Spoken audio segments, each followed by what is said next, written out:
তোমাদের কাছে নিরামিষি একটা রেসিপি দেখাবো, সেটা হলো দুধ পনির। পনির এখানে নিয়েছি 200 গ্রাম, আদা লঙ্কা জিরে গোলমরিচের গুঁড়ো, সর্ষে পোস্ত চারুমগজ আর একটু গরুর দুধ। তাদের এখানে পনিরটা কেটে নিই পিস পিস করে। তোমরা কে কোথা থেকে দেখছো একটু কমেন্ট করে বলতে থাকো। কড়াইয়ে সাদা তেল নিয়ে একে একে পনিরগুলো এমনি ভেজে তুলে রাখতে হবে। আর এখানে আমি গরুর দুধ আর আমুল দুধ নিয়েছি। তোমরা চাইলে গোটাটা আমুল দুধও করতে পারো, গোটাটা গরুর দুধও করতে পারো। একটুখানি হালকা ধিমে আছে, খালি দুধটা গুলে নিয়ে ভেজে রাখা পনিরগুলো সব দুধের মধ্যে একে একে দিয়ে দেবো। তারপর একটু এলাচ আর দারচিনি দিয়ে আদা কাঁচা লঙ্কা জিরের বান্নাটা দিয়ে লো ফ্লেমে একটু কষিয়ে নেবো। একটু সামান্য লঙ্কার গুঁড়ো, নুন আর একটু মিষ্টি দিয়ে কষিয়ে। এখানে হলুদ আমি দেবো না।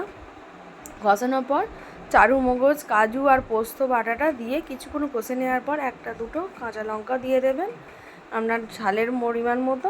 তারপর একটুখানি এখানে 2 চামচ মতো দই দিয়ে দিলাম আর গোলমরিচ দিয়ে দিলাম।